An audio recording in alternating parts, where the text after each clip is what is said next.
समवाय, समवाय थोड़ा सा जान लिया था। अभी उसके आगे का page number second, chapter second चल रहा है अपना।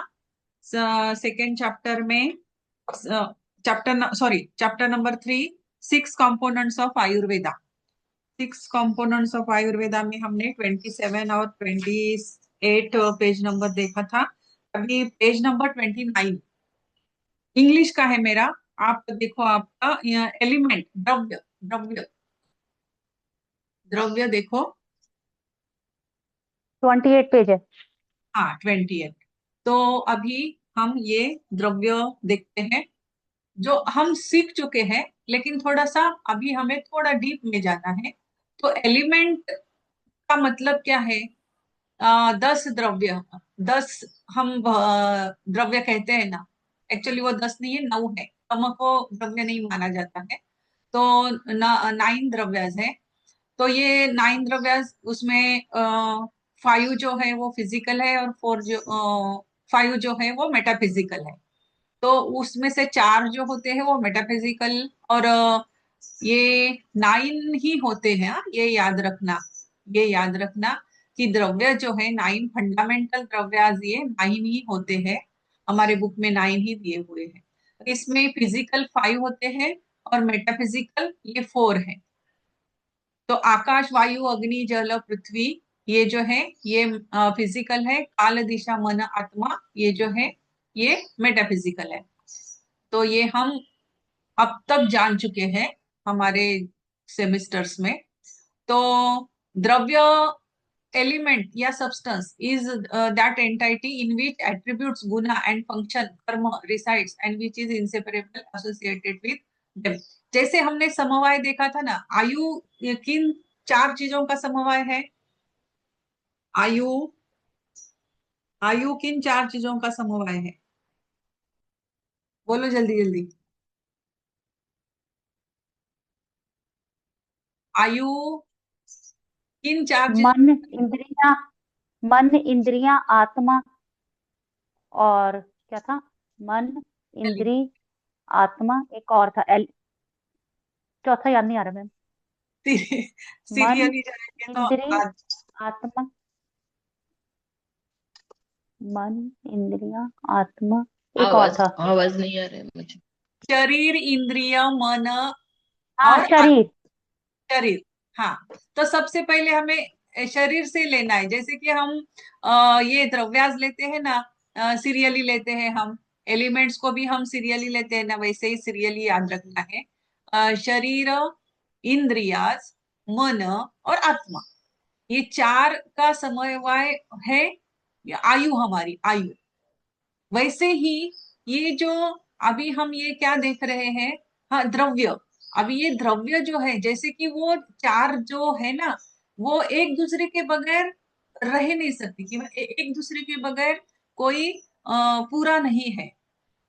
पूरा आयु उसको नहीं कहेंगे। जैसे कि कपड़ा, हमने एक एग्जाम्पल लिया था कि कपड़ा और धागा, ये धागा और कपड़े का समवाय है। अगर उस कपड़े में से सब धागा एक एक एक एक एक एक करके निकाल दिया जाए तो वो कपड़ा रहेगा ही नहीं। वैसे ही द्रव्य जो है, द्रव्य ये गुण और कर्म, फंक्शन, उसको एट्रीब्यूट्स और फंक्शंस कहेंगे हम इंग्लिश में। और हाँ, हिंदी में कहते हैं गुण और कर्म। गुण और कर्म के बिना वो है ही नहीं। उसको वो चिटके हुए हैं, चिपके हुए हैं। गुण भी चिपका हुआ है और कर्म भी चिपका हुआ है उस एक द्रव्य को। तो ये इसकी डेफिनेशन क्या हो गई फिर? द्रव्य यानी कि एलिमेंट या substance is that entity in which attributes, guna and functions, karma resides and which is inseparable and associated with them. हम एक एक करके जानने वाले हैं। लेकिन सबसे पहले हम ये डेफिनेशन देखते हैं। इनसेपरेबल है ये दोनों ही, कर्म, गुण और कर्म। अभी हम दूसरे भाषा में इसको क्या करते हैं, कहते हैं कि द्रव्य जो है, द्रव्य ये गुण और कर्म के बिना एग्जिस्ट ही नहीं करता है। द्रव्य हम उससे ही कहेंगे जिसका कुछ ना कुछ गुण है, या कुछ ना कुछ उसका कर्म है। उसी को ही हम द्रव्य कहेंगे, अदरवाइज उसको द्रव्य हम नहीं कहेंगे।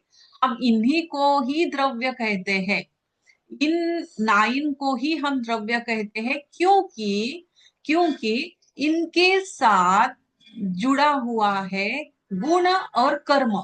आकाश के साथ जुड़ा हुआ है गुण और कर्म, वायु, अग्नि, जल, पृथ्वी, काल, ऋचा, मन, आत्मा, इन सब के साथ गुण और कर्म चिपका हुआ है। अगर इनमें से गुण को निकाल दो तो ये द्रव्य नहीं कहलाएगा। तो इनके साथ द्रव्य उसी को कहा जाता है जिसका समवाय कहेंगे हम। गुण और कर्म ये उसके साथ है, उसके बिना वो है ही नहीं, एग्जिस्ट ही नहीं करता है। गुण और कर्म के विदाउट वो एग्जिस्ट ही नहीं करता है, तो उसी को हम द्रव्य कहेंगे। संस्कृत में that which supports attributes and actions and remains inseparable from them is called the द्रव्य। अब जैसे कि एक एग्जांपल लेते हैं कि वुड इज अ द्रव्य।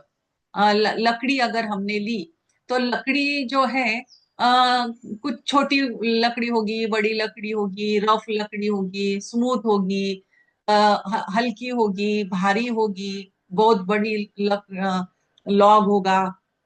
तो कैसे भी हो, वो क्या है, वो लकड़ी है। वो क्या है, छोटी है, बड़ी है, खुरदरी है, स्मूथ है, लाई हल्की है, भारी है, लेकिन वो है क्या, वो लकड़ी है। तो वो द्रव्य क्या हो गया, वो लकड़ी ये द्रव्य हो गया। अब उसके साथ ये सब गुण जुड़ गए, वो छोटी है, वो बड़ी है, तो ये गुण उसके साथ जुड़ गए।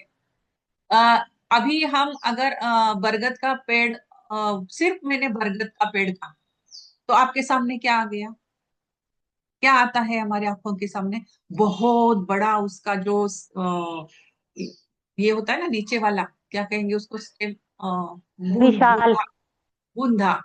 हाँ, तो वो कैसा होता है, विशाल होता है। नीचे का लकड़ा उसका बूंदा जो होता है वो कैसा होता है, बहुत बड़ा होता है। अगर मैंने ग्रास, गवत कहा, ग्रास, हाँ, ग्रास बोलते ही आपके आंखों के सामने क्या आता है, छोटी सी तीन पत्तियां आती है, छोटा सा उसका स्टेम होता है ना। तो कुछ बड़े हैं, कुछ छोटे हैं। तो बरगद का अलग ही गुण होगा, ग्रास का अलग ही ग्रास को हिंदी में क्या कहते हैं, गवत ही घास। कहते हैं, घास, घास, हाँ, घास। तो घास का गुण अलग ही होगा, बरगद के पेड़ का गुण अलग ही होगा, आम के पेड़ का गुण अलग ही होगा। तो ये गुण है, लकड़ी सेम है, द्रव्य एक ही है, लेकिन उनके गुण जो है वो कुछ कम ज्यादा हो सकते हैं। स्मॉल है, बिग है, रफ है, स्मूथ है। अगर हम वो नीलगिरी का पेड़ देखते हैं तो उसका जो बुंदा होता है वो कैसे होता है, एकदम सॉफ्ट होता है, सॉफ्ट, एकदम सॉफ्ट होता है। और वही वो ही अगर हम किसी ऐसे पेड़ का, किसी किसी पेड़ के जो बूंदे होते हैं वो बहुत खुरदरे होते हैं। कोई कोई पेड़ एकदम लाइट होता है, जैसे कि सभी लताएं जो होती है वो हल्की होती है। तो ये गुण है उसका, अलग अलग। द्रव्य तो एक ही है, द्रव्य तो एक ही है, लेकिन उसके गुण जो है वो अलग अलग है, उसके कर्म। अभी इसका कर्म क्या है, इसका कर्म क्या है वुड का, उसका कर्म है जलना। वो छोटा हो, बड़ा हो, हल्का हो, भारी हो, कैसा भी हो, उसमें एक गुण है, कर्म है उसका। वो फंक्शन क्या है उसका, जलना, वो जलता है। Without would it's qualities and function can not exist. इसके गुण और कर्म के बिना ये ऊड अस्तित्व, उसका अस्तित्व ही नहीं रहेगा। अगर ये ऊड में से जलना निकाल दो तो वो ऊड रहेगा क्या, द्रव्य नहीं रहेगा। इसमें से ये सब गुण निकाल दो ऊड में से, तो वो द्रव्य ही नहीं रहेगा। तो ये दोनों के कारण ही वो द्रव्य कहा जाता है। तो ये नाइन ऐसे ही, ये नाइन द्रव्यास है, और ये इनके साथ गुण और कर्म जुड़े हुए हैं। तो ये बेसिक, अभी हमें इसके एक एक करके आगे डिटेल में जाना है। अभी तो सिर्फ इतना ही समझना है कि ये एलिमेंट्स है और इसके कुछ गुण और कर्म उसके साथ चिपके हुए हैं। उसके सिवा वो है ही नहीं द्रव्य। फिर ये जो द्रव्य है, अभी ये द्रव्य दो भागों में बांटा गया है, एक कार्य द्रव्य और दूसरा कारण द्रव्य। अभी इसमें कार्य द्रव्य क्या है? Functional element. Functional element these are manifested और फंक्शनल फॉर्म्स डिवाइडेड इनटू। अब ये फंक्शनल कैसे है? कार्य द्रव्य में भी अब चेतन और अचेतन दो भाग है इसमें भी। ये सेंद्रिय और निरेंद्रिय उसको कहा गया है। द्रव्याज विथ सेंसेस। अभी चेतन द्रव्य किसे कहेंगे? जो लिविंग है, जो कॉन्शियस है, तो उसको चेतन द्रव्य कहेंगे। द्रव्य है, द्रव्य तो पूरा जो ब्रह्मांड में जो भी दिखता है ना हमें, वो सब द्रव्य है। तो द्रव्य भी कैसे है? अब अगर हम पूरे अर्थ के ऊपर नजर डालेंगे तो सभी द्रव्य है। अभी ये द्रव्य दो भागों में बांट दिया है। एक सेंद्रिय है, एक चेतन है, एक अचेतन है। कुछ चेतन है, कुछ अचेतन है। जैसे कि अभी हम आंख बंद करके पृथ्वी को देखेंगे तो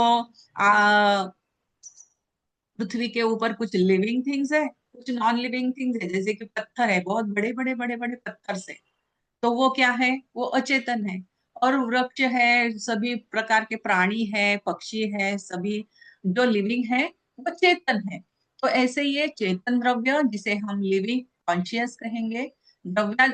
अभी ये चेतन मतलब क्या कि जिनमें सेंसेस है, यानी कि सेंद्रिय है, वो सेंद्रिय है यानी कि सेंसेस है उसमें, विथ एक्सटर्नल कॉन्शियसनेस। अभी इसमें भी डिवीजन है। इसमें भी जो चेतन है उसमें भी डिवीजन है। एक्सटर्नल कॉन्शियसनेस जिसमें है वो आ, उनको कहेंगे जरायुज, अंडज, स्वेदज और उद्भिज। अभी जरायुज कौन है? तो जरायुज का मतलब है, जरायुज ये याद रखना, जरायुज यानी कि जो माँ के ऊन में से जन्म लेता है। जैसे कि ह्यूमंस और कुछ एनिमल्स है जो माँ के पेट से जन्म लेते हैं। अंडज जो कि एग्स के फॉर्म में जन्म लेते हैं। जैसे कि सभी प्रकार के बर्ड्स और सभी प्रकार के रेप्टाइल्स। रेप्टाइल्स यानी कि जो सरपटते हैं, सर्पिल जैसे जाते हैं, जैसे मगर, छिपकलियां, सभी टाइप की छिपकलियां। तो ये सभी रेप्टाइल्स और सभी बर्ड्स जो है ये अंडज के कैटेगरी में आएंगे, जो कि एग्स के फॉर्म में जन्म लेते हैं। और तीसरा है स्वेदज। स्वेदज यानी कि जो हमारे पसीने से फॉर्म होते हैं। अभी पसीने से फॉर्म वाले कौन है? जो हमारे सिर में जुएं होती है, या स्किन के ऊपर कुछ वो आपने देखा होगा कुत्तों के या गाय भैंस, उनके जो बाल होते हैं उनके ऊपर कुछ कीड़े आते हैं। हाँ, जुएं, हमारे बालों में जो जुएं आती है, तो ये जो है ये स्वेदज है, जो पसीने में जन्म लेती, पसीने के साथ जन्म लेती, मॉइस्चर के साथ। जो एनिमल का जो मॉइस्चर होता है उसमें उनका जन्म होता है। तो उनको माइक्रो ऑर्गेनिजम्स ही कहेंगे, जो स्वेट के कारण होता है। ये स्वेदज है। और उद्भिज कौन है? जो कि सॉइल में जन्म लेते हैं, जैसे कि स्प्राउटिंग लाइफ फॉर्म्स। क्या कहते हैं हम उसको? व्हाइट वाला क्या होता है? Fungal, fungal ma'am. फंगल्स। हाँ, नहीं हम खाते हैं वो क्या ब्रेड वगैरह जो खाते हैं उसमें निकलता है, फंगस हो जाता है। वो मशरूम। भी, हाँ, वो मशरूम, मशरूम, मशरूम, हाँ। हाँ मशरूम, जी। कितने सारे प्रकार के मशरूम्स होते हैं जो हम खाते हैं। वो एक जो खाने लायक होता है हमारे, लेकिन उस टाइप के अगर हम बारिश के सीजन में देखेंगे तो उस टाइप के मशरूम, अलग अलग अलग अलग टाइप के मशरूम्स आते हैं। जो लकड़ी होती है, जो लकड़ी गीली हो जाती है, वो गीली लकड़ी के ऊपर ये आते हैं। तो इनको क्या कहते हैं? उद्भिज। या सॉइल के ऊपर से आते हैं, जब मिट्टी में से निकलते हैं, स्प्राउटिंग होते हैं वो, तो उनको कहा जाता है उद्भिज। तो ये एक्सटर्नल कॉन्शियसनेस जिसमें है उनको जरायुज, अंडज, स्वेदज और उद्भिज ऐसे कहा जाता है। तो ये आपके समझ में आ गया होगा। फिर इंटरनल कॉन्शियसनेस कौन सा है? ये एक्सटर्नल कॉन्शियसनेस, ये सेंद्रिय, ये सभी सेंद्रिय में गणे जाएंगे। जिनका एक्सटर्नल कॉन्शियसनेस है। अभी इंटरनल कॉन्शियसनेस वाले कौन है? तो इनको एक्सटर्नल कॉन्शियसनेस नहीं है, ये सिर्फ इंटरनल कॉन्शियसनेस है इनमें। वनस्पति, सभी प्रकार के वनस्पति अ, वो बोल नहीं सकते हमारे तरह, वो एक्सप्रेस नहीं कर सकते। वनस्पति, लार्ज ट्रीज, ये इंटरनल कॉन्शियसनेस है इनमें। वनस्पत्य, प्लांट्स विथ फ्रूट्स, जो फ्रूट्स देने वाले हैं वो प्लांट्स, उनको वनस्पत्य कहा जाता है। विरुद्ध यानी कि क्रीपर्स, सभी लताएं। औषधि, जो मेडिसिनल प्लांट्स होते हैं, जिनसे हम औषधि तैयार करते हैं। जब भी आयुर्वेदा का जो सभी मेडिसिन है वो आयुर्वेदिक मेडिसिनल प्लांट से ही बनाया जाता है। तो ये औषधि कुछ प्लांट्स होते हैं, ये प्लांट्स के सभी प्रकार हैं। वनस्पति यानी बहुत बड़े बड़े बड़े बड़े प्लांट्स, उनको लार्ज ट्रीज, उनको वनस्पति कहा जा गया है। वनस्पत्य यानी कि जो फ्रूट्स, आम जामुन की तरह जो है वो वनस्पत्य में आएगा। और विरुद्ध यानी कि जो क्रीपर्स है, जैसे कि कुकुम्बर, या अ, क्या कद्दू वगैरह जैसे जो लगते हैं, वो लताएं उनके ऊपर लगता है। अभी वो रेड कद्दू भी होता है, वो भी बहुत बड़ा होता है, लेकिन वो क्रीपर ही है। तो ये सभी विरुद्ध में आएंगे। और औषधि में सभी औषधि वनस्पति आएंगी। तो ये इंटरनल, इनके अंदर इंटरनल कॉन्शियसनेस है। और ये सभी एनिमल्स के इसमें एक्सटर्नल कॉन्शियसनेस है। तो ये सभी क्या है? चेतन है। ये सभी क्या है? चेतन है। और अचेतन कौन है? Non living, unconscious, dravyas without senses, निरेंद्रिय, जिनमें इंद्रियाज नहीं है, जिनमें सेंसेस नहीं है। ऐसे बड़े बड़े पत्थर, अगर आप पर्वतों पे जाएंगे, हिल्स पे जाएंगे, तो वहां पे बहुत बड़े बड़े पत्थर होते हैं। तो वो stones, natural stones, soil, water, ये सभी नेचुरल है। लेकिन ये कैसे है? ये अचेतन है, निरेंद्रिय है, उनमें कुछ इंद्रियाज नहीं है, निरेंद्रिय, सेंसलेस है वो। आर्टिफिशियल टूल्स, जैसे कि अचेतन हम किसे कहेंगे? जो आर्टिफिशियल होते हैं, जैसे कि हमारे टूल्स है, यूटेंसिल्स है, बर्तन है, बकेट है, जो मैनमेड ऑब्जेक्ट्स है सभी, वो सब क्या है? अचेतन द्रव्य है। तो इन इसको हम क्या कहेंगे? उनमें लिविंग, जीवन पना उसमें नहीं है, उसको अचेतन कहेंगे। फिर सेंद्रिय और निरेंद्रिय कॉन्सेप्ट है। सेंद्रिय यानी कि जिनमें सेंसेस है, जिनमें इंद्रियाज है, जो लिविंग है, उनको हम सेंद्रिय कहेंगे। और जो निरेंद्रिय, विदाउट इंद्रियाज है, उनको नॉन लिविंग कहेंगे या फिर निरेंद्रिय कहेंगे। द्रव्याज आर अल्सो स्थावर, स्टेशनरी और जंगम। अभी ये सभी जो है, चेतन अचेतन, ये सभी जो है, ये कुछ स्थावर है, कुछ जंगम है। स्थावर यानी कि एक जगह पर ही रहने वाले। अब जैसे कि ये वनस्पति है, सभी प्रकार के वनस्पति जो है वो एक एक जगह पे ही रहते हैं। वो चलते हैं क्या? बरगद का पेड़ कभी चलता है क्या? आम का पेड़ चलता नहीं है। क्रीपर्स कहीं एक एक जगह से दूसरी जगह नहीं जाते हैं। तो उनको क्या कहेंगे? स्थावर। अब ये अचेतन जो है, ये स्टोन्स, जो पत्थर, बड़े बड़े पत्थर होते हैं, वो एक जगह पे पर ही स्थिर होते हैं। अ, ये स्टोन्स जो है, उसको नदी में अगर हो तो वो सिर्फ नदी उसको बहा के लेके जाएगी, लेकिन स्थावर होते हैं। ये अचेतन जो होते हैं वो सभी स्थावर होते हैं। और ये वनस्पति वगैरह भी स्थावर होते हैं। और जंगम किसे कहा जाता है? जंगम यानी कि जो एक जगह से दूसरी जगह पर जा सकते हैं, जाते हैं। सभी प्रकार के जो एनिमल्स है, वो एनिमल्स एक एक जगह से दूसरी जगह पर अपने पैरों के द्वारा जा सकते हैं। तो उनको क्या कहेंगे? जंगम, मूवेबल। मूवेबल क्या है? सभी मूवेबल जो है वो एनिमल्स है। और स्थावर क्या है? सभी प्लांट्स है। Soul, senses and knowledge.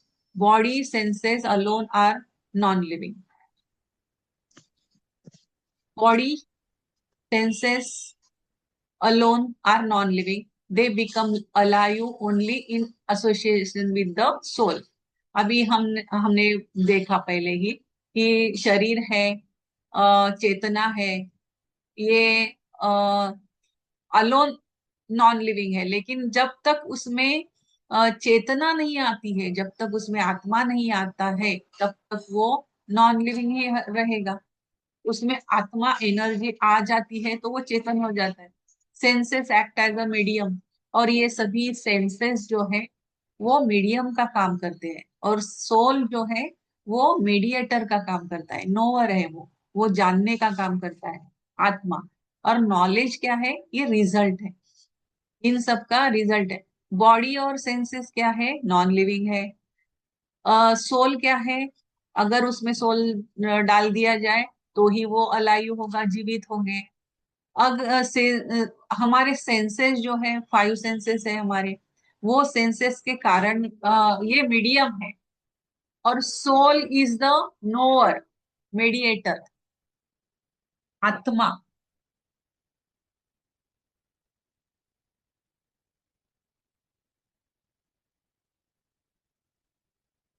अगर आत्मा ही नहीं रहेगा तो इसको जानेगा कैसे? तो ये सेंस तो मीडियम है, सेंसेस जिसके द्वारा हम जानते हैं। सेंसेस के द्वारा हम देखते हैं तो हम जानते हैं कि हाँ ये फ्लावर है। हम गंध लेते हैं, स्मेल लेते हैं, तो सेंसेस के द्वारा ही, ये मीडियम है। ये मीडियम के द्वारा हम जानते हैं, क्योंकि हमारे पास सोल है, आत्मा है, तो ये मीडिएटर है। तो उसका इसका रिजल्ट क्या होता है फिर? वो हमारा नॉलेज होता है कि हमें, हाँ ये फूल है, इसका नॉलेज हो गया। सेंसेस और चेतना मिलकर हमें वो नॉलेज हो गया कि हाँ ये जो स्मेल आया है, ये भीनी भीनी जब बारिश आती है समर के बाद, तो जो उसका गंध आता है, स्मेल आता है, हाँ अभी बारिश आ गई है, तो वो स्मेल। या फिर किसी एकदम मस्त आम पका हुआ आम है, तो उसका स्मेल आ गया। तो ये सभी हमारे सेंसेस थे, उसको सेंस किया, सोल ने उसको जाना, चेतना ने उसको जाना, और उसका रिजल्ट मिला कि हाँ ये आम का स्मेल है ना। तो ऐसे ये सब मिलके एक्टिविटी होती है, तो ही हम सोल सेंस का इसका हमें नॉलेज होता है। तो लाइफ एग्जिस्ट ओनली व्हेन आत्मा, बॉडी, इंद्रियाज, माइंड आर टुगेदर। ये सभी जब एकत्रित होते हैं तभी हमारी क्या कहेंगे, लाइफ एग्जिस्ट होती है। एक लाइन में अगर कहा जाए तो ये हम सब द्रव्य, द्रव्य क्या है? तो गुण और कर्म का एकत्रित समवाय है द्रव्य। नव द्रव्य क्या है? जो हमने 9 द्रव्यास देखे, वो 9 फंडामेंटल एलिमेंट्स है आयुर्वेदा के। आयुर्वेदा के 9 फंडामेंटल एलिमेंट्स है। चेतन द्रव्य क्या है? लिविंग सब्सटेंसेस है, जो जिसके पास सेंसेस है। और अचेतन द्रव्य कौन से हैं? नॉन लिविंग सब्सटेंसेस है, विदाउट सेंसेस। अभी इसके बाद में एलिमेंट्स के, ये हो गया एलिमेंट्स का पार्ट। अभी एलिमेंट्स के बाद में हमें अ, यत्राश्रिता कर्म गुणः कारण समवायी यत तद द्रव्यम, ये श्लोक दिया हुआ है। एलिमेंट्स में ही ये श्लोक दिया हुआ है कि सभी द्रव्य जो है, इसकी परिभाषा ये है कि ये गुण और कर्म से ही आश्रित है ये। यत्राश्रिता कर्म गुणा, यानी कि कर्म गुण उसमें आश्रित है। समवायी कारण, उसका समवायी कारण है कि ये द्रव्य जो है, तद द्रव्यम, उसमें कर्म और गुण आश्रित है, और जो समवायी कारण है उसे द्रव्य कहा जाता है। तो इसका अर्थ क्या हो गया फिर? ये सूत्र का अर्थ क्या हो गया? जिसमें गुण और कर्म आश्रित रहते हैं और जो समवायी कारण होता है उसे द्रव्य कहा जाता है। यत्र आश्रिता, जिसमें स्थित है, जिसके आधार पर हो। कर्म, क्रिया, कार्य या गति। गुण, गुण विशेषताएं। अभी ये इसका सभी अर्थ है, एक एक का। गुण यानी कि गुण विशेषताएं, जैसे रूप रस गंध। कारण समवायी, जो अविच्छिन्न रूप से कारण हो, जिसके बिना कार्य संभव ही न हो। तद द्रव्यम, वही द्रव्य कहलाता है। तो ये इस सूत्र का अर्थ हो गया। भावार्थ क्या हो गया फिर इसका? गुण कर्म स्वयं स्वतंत्र नहीं होते, वे किसी न किसी द्रव्य पर आश्रित होते हैं। द्रव्य वह मूल तत्व है जिसमें गुण और कर्म स्थायी रूप से जुड़े हुए होते हैं। इसलिए द्रव्य को समवायी कारण कहा गया है, क्योंकि वही परिवर्तन क्रिया गुणों का वास्तविक आधार है। परिवर्तन क्रिया और गुणों का वास्तविक आधार है, गुण कर्म द्रव्य।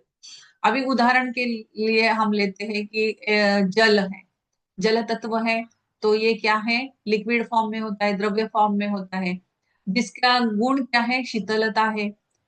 वाटर एलिमेंट का गुण है शीतलता और तरलता, बहना और ठंडा, कोल्डनेस, एनर्जी होती है इसकी। इसका कर्म क्या है? बहना, शीतलता देना, ठंडाई प्रदान करना, ठंडक देना। अगर हॉटनेस बढ़ गया है तो हम क्या करेंगे? वाटर एलिमेंट को टोन करेंगे, तो ये शीतलता देगा। बहना उसका कर्म है। ये सभी गुण और कर्म जल के बिना संभव नहीं है, इसलिए जल द्रव्य द्रव्य है। जल क्या है? द्रव्य है, क्योंकि ये गुणों और कर्म के द्वारा बिना संभव ही नहीं है, तो इसलिए ये द्रव्य है। जल क्या है? द्रव्य है। जिस तत्व के बिना गुण और कर्म का अस्तित्व संभव ही न हो वही द्रव्य है। द्रव्य क्या है? अभी ये समझना है। एलिमेंट क्या है? उसको ही द्रव्य कहते हैं। तो द्रव्य क्या है? द्रव्य एक ऐसा तत्व है कि वो गुण और कर्म के बिना उसका अस्तित्व ही नहीं होता है, वही द्रव्य है। और इसी के हम आयुर्वेद चिकित्सक का आधार क्या है फिर? हम गुण और कर्म को देख के ही हम उपचार करते हैं। हम उस जो भी डिसीज है उसका गुण देखेंगे, उसका कर्म देखेंगे, उसके माध्यम से ही हम उपचार करेंगे। यत्राश्रिता कर्म गुणः कारण समवायी यत तो तद उसका द्रव्यम एग्जीक्यूटिव विस्मृत। पे 5,22,000। हाँ 16 लाख में। हाँ 16,000 में। हाँ हाँ। और ये 5 लाख पे। हाँ, एट्रीब्यूट्स, गुना, फंक्शंस, कर्म ऑफ एलिमेंट्स। ज्ञानेंद्र सिंह जी। हाँ, एट्रीब्यूट्स, गुण, फंक्शन, कर्म ऑफ एलिमेंट्स। अभी एक एक करके हम देखते हैं कि स्पेस, डिटेल में हमें जाना है, लेकिन अभी स्पेस, आकाश, सॉफ्ट, लाइट, सटल, ये तो आप हमें सबको पता है। हम आगे इसको डिटेल में जानने वाले हैं। Attributes have been described to be two types, specific. अभी ये जो एट्रीब्यूट्स है, गुण, गुण जो हमने देखा कि गुण और कर्म के बिना द्रव्य का अस्तित्व ही नहीं है, तो ये एट्रीब्यूट गुण भी दो प्रकार के हैं। एक स्पेसिफिक है और दूसरा कॉमन है। विशेष और विशेष और कॉमन को क्या कहें? सामान्य। सामान्य और विशेष, ये दो प्रकार के फिर गुण हो गए। अभी इसमें अर्थ एलिमेंट अगर लिया जाए तो द्रव्य क्या है? मिट्टी, उसका गंध, कठोरता, स्थिरता, ये क्या है? उसके गुण है। मिट्टी के यानी कि अर्थ एलिमेंट का गुण क्या है? स्मेल, कठोरता, हाँ, heavy, rough, hard, slow. Heavy, rough, hard, slow, stable, concentrate, gross and smell, ये सब क्या है? उसके गुण है। और कर्म क्या है? धारण करना, वो धारण करती है। मेटाबॉलिज्म, हेवीनेस, स्टेबिलिटी देती है वो, आकार देना। तो ये धारण करना उसका कर्म है, आकार देना उसका कर्म है। अगर आकार बिगड़ चुका है तो उसको आकार अगर देना है तो हमें पृथ्वी तत्व बढ़ाना होगा। कठोरता देनी है, जो ढीला पड़ गया है उसको कठोरता देनी है तो हमें पृथ्वी तत्व बढ़ाना होगा। स्थिरता लानी है किसी चीज में, तो स्थिर बिगड़ गया है डिसेंट्री वगैरह होती है, तो उसको स्थिरता देनी है, तो हम क्या करेंगे, पृथ्वी तत्व बढ़ाएंगे। बिना मिट्टी के ये गुण और कर्म नहीं रह सकते, इसलिए मिट्टी क्या है, द्रव्य है। तो ये पृथ्वी तत्व के ये मेन उसके जो गुण और कर्म है ना, वो याद रखने हैं कि पृथ्वी क्या, कठोरता स्थिरता देना। पृथ्वी क्या करती है, कठोरता देती है और स्थिरता देती है, और गंध, स्मेल। और कर्म क्या है, धारण करना, आकार देना। ये पृथ्वी तत्व के गुण और कर्म है। जल के गुण क्या है, जल का गुण है शीतलता, कोल्डनेस, तरलता और स्वाद। और कर्म क्या है, बहना, प्यास बुझाना, ये उसका कर्म है। कर्म और गुण और कर्म जल के में आश्रित है, इसलिए वो जल द्रव्य है। अग्नि, अग्नि का गुण है उष्णता और प्रकाश। उष्णता देना, प्रकाश देना, ये अग्नि का गुण है। और कर्म क्या है, पकाना, दाह करना, गर्मी पैदा करना, ये फायर का कर्म है, फंक्शन है। उष्णता और दाह कर्म अग्नि से अलग नहीं हो सकते, इसलिए अग्नि द्रव्य है। मानव शरीर जो है, मानव शरीर ये हल्का, भारी, स्थूल, सूक्ष्म, और कर्म क्या है, चलना, बोलना, श्वसन, ये सब उसके कर्म है। जैसे कि इन सबके गुण और कर्म है, वैसे ही हमारे शरीर का भी जो ह्यूमन बॉडी है, वो ह्यूमन बॉडी एक तो हल्की हो सकती है या भारी हो सकती है, स्थूल हो सकती है, सूक्ष्म हो सकती है, ये उसके गुण हो गए। और उसका कर्म क्या है, चलना, बोलना, श्वसन करना, ये सब उसके कर्म है। ये सभी क्रियाएं उसमें होती है पंचतत्व के आधार पर, तभी इसलिए वो शरीर है, मानवीय शरीर है। अभी एक दूध का एग्जाम्पल लेते हैं। मिल्क जो होता है, उसका गुण क्या है, वो सफेद कलर का होता है। उसका गुण और क्या है, वो माधुर्य, मीठा सा होता है, स्निग्धता उसमें होती है, इसलिए घी निकलता है उसमें से। तो ये उसके गुण हो गए। वो सफेद कलर का होता है, मीठा सा होता है, और स्निग्धता होती है उसमें। अगर स्निग्धता उसमें नहीं होती तो घी बनता ही नहीं। तो वो उसके अंदर है, मिल्क के अंदर है, लेकिन वो हम हमें दिखाई नहीं देता है, उसके चिपका हुआ है। कर्म, पोषण देना। अभी इसका मिल्क का कर्म क्या हो गया, वो हमें, जब हम उसको लेते हैं तो हमें वो पोषण देता है, हमारा हमारा बल बढ़ाता है।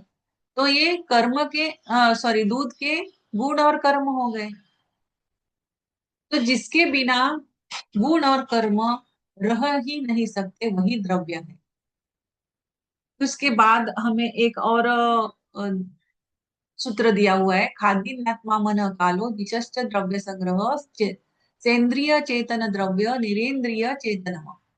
अभी इसमें खादीन्यात्मा, खादी यानी कि क्लासिफिकेशन इसका दिया, इंद्रिया होती है, किन द्रव्यों में इंद्रिया होती है, और कौन चेतन है और कौन अचेतन है। यही अभी जो हमने सब कुछ देखा, वही। ख यानी आकाश, वायु, खादीन्यात्मा, खादीन्यात्मा, ख, वायु, अग्नि, जल, पृथ्वी, ये सभी द्रव्य आत्मा, चेतना का मूल स्रोत है। ज्ञान, सुख दुख का अनुभव, चेतन द्रव्य, इसलिए चेतन द्रव्य है। मन, आत्मा और इंद्रियों के बीच का सेतु है। विचार, संकल्प, विकल्प का कार्य करता है, द्रव्य के श्रेणी में आता है। काल, समय, परिवर्तन, क्रम और गति का कारण है, इंद्रिय अगोचर द्रव्य है। काल, काल जो है वो इंद्रिय अगोचर है, यानी कि मेटाफिजिकल है ये, समय है ये। परिवर्तन करना, क्रम से चलना, गति का कारण बनना, ये काल दर्शाता है ना। तो ये इंद्रिय गोचर द्रव्य है। दिशा, दिशा अभी इसी में का है, हाँ, ये इसी का ही विश्लेषण है, एक्सप्लेनेशन है। खादीन आत्मा मन कालो, खादीन आत्मा मन कालो दिशश्च द्रव्य संग्रह, इन सब का द्रव्य संग्रह है। सेंद्रिय चेतन द्रव्य निरेंद्रिय चेतन। दिशा, दिशा पूर्व पश्चिम आदि, दिशा जो है स्थान का बोध कराती है। कौन से दिशा में है, कौन से स्थान पर है, यह भी द्रव्य माना जाता है। द्रव्य संग्रह, इन सब का द्रव्य संग्रह है। उपर्युक्त सभी मिलाकर द्रव्यों का संग्रह कहा गया है।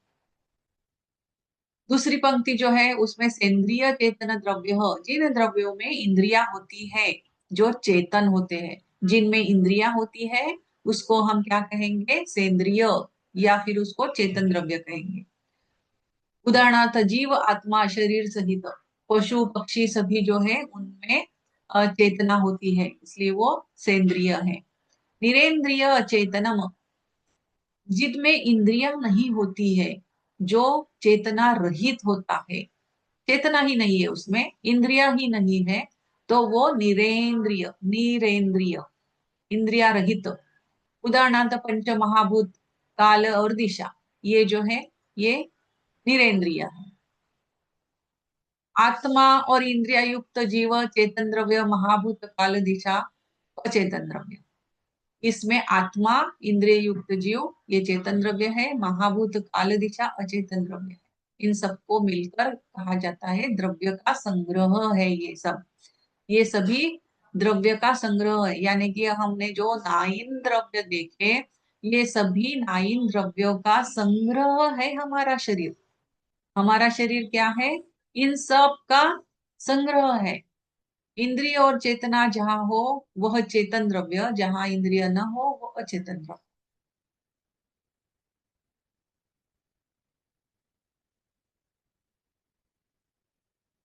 कर्म, कर्म हमेशा गति से संबंधित होता है। अभी इसका एक्सप्लेनेशन क्या है? इंद्रिया सहित द्रव्य चेतन कहलाते हैं। प्रयत्न आदि कर्म चेष्टित मुपद्यते। अब उसके आगे ये श्लोक दिया हुआ है पेज नंबर फंक्शन में। अब ये कर्म शुरू हो गया यहाँ पे, सेकेंड पेज नंबर उसके आगे 30 है इंग्लिश का। प्रयत्नादि कर्म चेष्टितम उपपद्यते।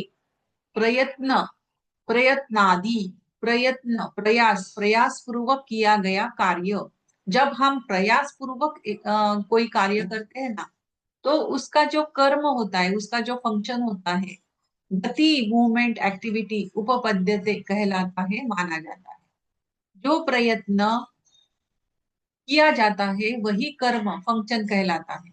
अभी मुझे वस्तु उठानी है, मुझे मेरा मोबाइल उठाना है, तो मैं क्या करूंगी? उस मोबाइल को पकड़ूंगी और उसको उठाऊंगी। तो मैंने क्या किया? प्रयत्न किया, एफर्ट लगाया, उस मोबाइल को हाथ में लिया, उसको उठाया। तो ये क्या हो गया? प्रयत्न किया। तो ये प्रयत्न जो था मेरा, वही कर्म था, उसको ही कर्म कहेंगे। जो हम प्रयत्न करते हैं वही कर्म होता है, वही फंक्शन होता है, एक्शन होती है, वही जो एक्शन की हमने वही कर्म होता है। कर्म की पहचान चेष्टा या गति, मूवमेंट से होती है। कर्म की पहचान कैसे होती है? मूवमेंट से होती है। वो एक जगह से दूसरी जगह पे हम लेके गए, एक जगह से दूसरी जगह हम गए। कर्म के कारण पुराना संयोग टूटता है और नया संयोग बनता है। कर्म के कारण ही पुराना संयोग टूट जाता है। अगर कुछ ऐसा काम किया कि जिससे करने से, कुछ बातें करने से पुराना जो भी संबंध था वो टूट गया, लेकिन नया संयोग भी बनता है, नए संबंध भी बनते हैं। तो ये कर्म, कर्म अलग अलग टाइप का होता है।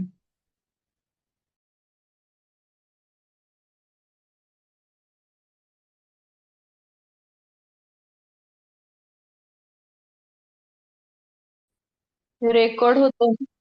हाँ,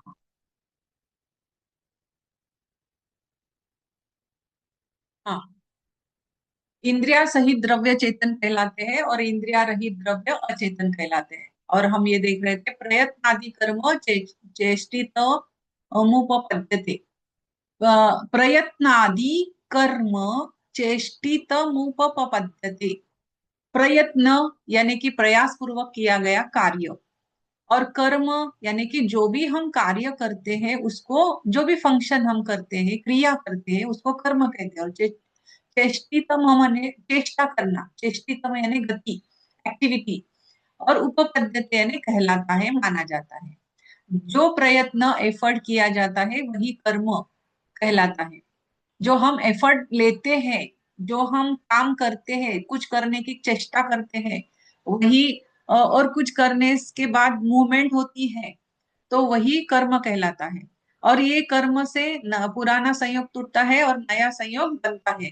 उसमें एग्जाम्पल दिया है, चलने से एक स्थान टूटता है और नया स्थान प्राप्त होता है। जैसे ही हम एक पैर डालते हैं, पिछला स्थान टूट गया, फिर हम दूसरा पैर आगे डालते हैं, नया स्थान प्राप्त हो गया।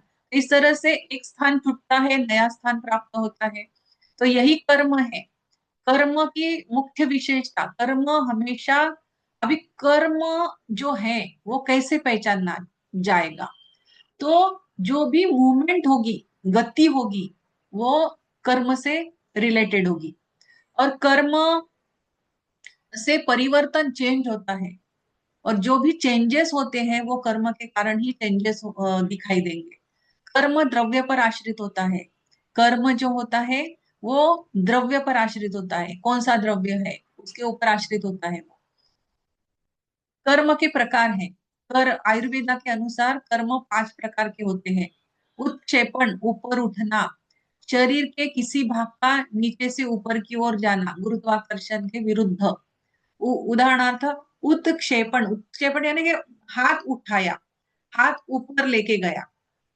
तो ये ऊपर उठाने का काम जो है, हाथ उठाना, वजन ऊपर उठाना, ये क्या है? उत्क्षेपण है। उत्क्षेपण, अगर किसी का हाथ ऊपर ही नहीं जा रहा है, कुछ प्रॉब्लम है उसमें, यानी कि उत्क्षेपण का प्रॉब्लम है। अवक्षेपण यानी नीचे गिरना, नीचे जाना, ऊपर से नीचे की ओर गति करना, ऊंचाई से निम्न स्तर की ओर आना, वस्तु का गिरना, पानी का नीचे बहना, जैसे कि ऊपर से नीचे हमारे पैरों की तरफ सभी रक्त प्रवाह जाता है, तो ये भी अवक्षेपण हो गया, नीचे जा रहा है वो, अवक्षेपण। आंकुंचन, आंकुंचन, संकुंचन, संकुचन, शरीर के अंगों का सिकुड़ना, संकुचित होना। जैसे हमारे मेटाबॉलिज्म जब होता है, स्टमक में जब फूड मटेरियल जाता है, तो वो आंकुंचन प्रसरण होता है, वहां पे वो मसल्स क्या करती है? आंकुंचन प्रसरण का काम करती है। तो शरीर के अंगों का सिकुड़ना, संकुचित होना, ये है आंकुंचन। उदाहरणार्थ, मुट्ठी बंद करना, मांसपेशियों का सिकुड़ना, ये है आंकुंचन का एग्जाम्पल। और प्रसारण क्या है? फैलाव, फैलाव यानी कि विस्तृत होना, शरीर या अंगों का फैलना, विस्तार करना। हमारे अंग विस्तार करते हैं, तो ये अंगों का फैलना, हाथ पैर फैलाना, एग्जाम्पल। श्वास लेते समय छाती का फैलाना, हमारा डायफ्राम भी ऐसे नीचे ऊपर होता है, उसका भी प्रसारण होता है, फैलाव होता है। जब हम हाथ पैर चलाते हैं, तो हाथ पैर फैलाते हैं हम बहुत सी बार। श्वास जब लेते हैं तो हमारे लंग्स भी फैलते हैं, और हमारा हार्ट जो है वो पंप करता है, तो आंकुंचन प्रसारण होता है, फैलता है। तो ये सब एग्जाम्पल्स है। गमन यानी कि बहुदिशात्मक गति, अनिश्चित या अनेक दिशाओं में गति।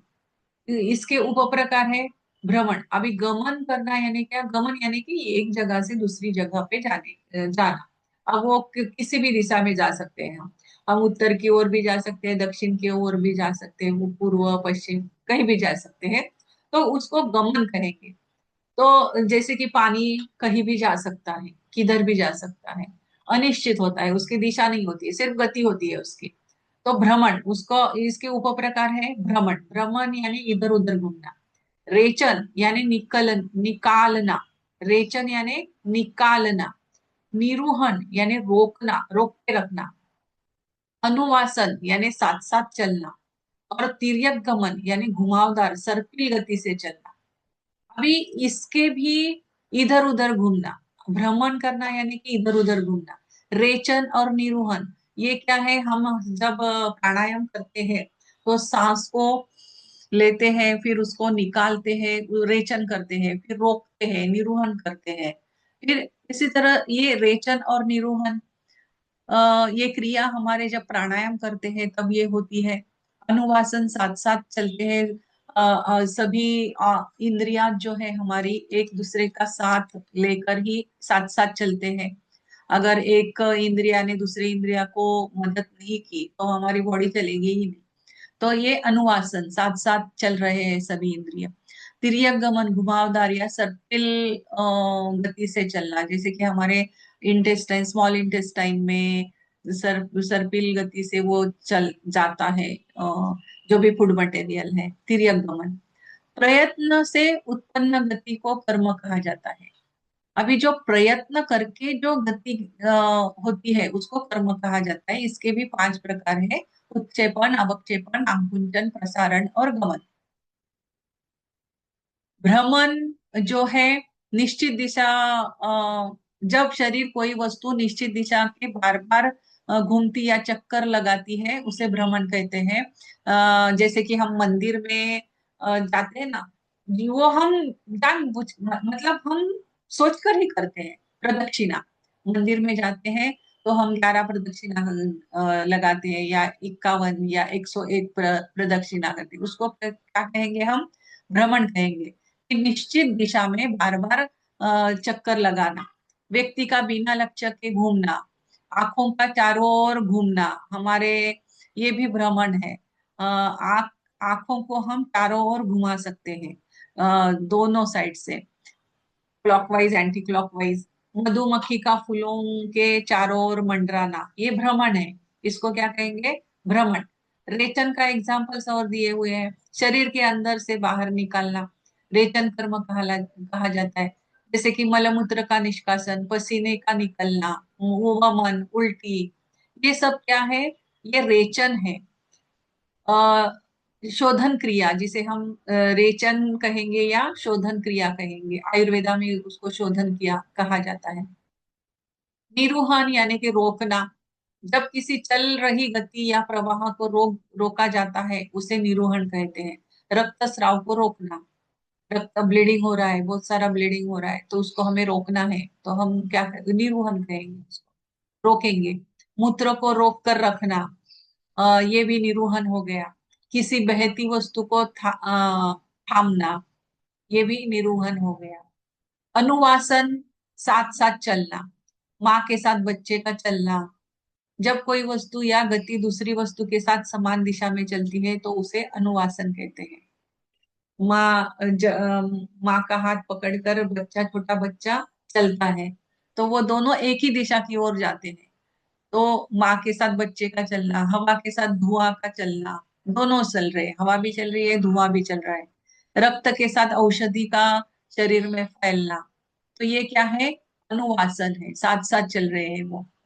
तिर्यक गमन, घुमावदार या सर्पिल, जब गति सीधी ना होकर टेढ़ी, घुमावदार, सर्पिल होती है उसे तिर्यक गमन। सांप की चाल, जल में उठती लहरें, या गैस, ये धुएं का ऊपर उठते ही घूमना। जब इसे अग्नि लगाया जाता है ना, तो उस अग्नि के ऊपर देखना चाहिए। उस अग्नि के ऊपर क्या होता है कि वो सभी कचरा भी होता है जो जला हुआ हल्का हल्का जो होता है वो गोल गोल गोल गोल गोल गोल ऊपर घूमता है।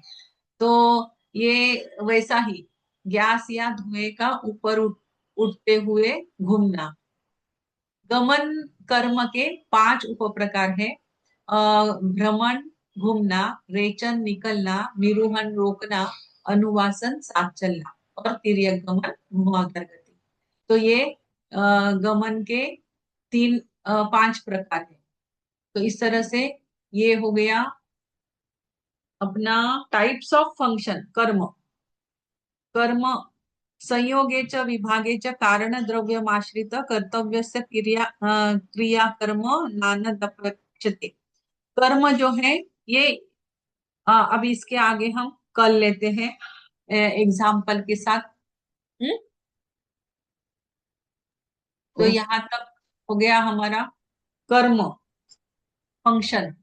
ये थोड़ा जानना जरूरी है, इसलिए थोड़ा सा डिटेल में हम ले रहे हैं, क्योंकि इसके आधार पर ही हमें ट्रीटमेंट करनी होती है, करनी है। इसलिए इसको जानना जरूरी है। तो बस यहाँ रोक देते हैं। ओके, कल करूँगी। चला, बाय, कल।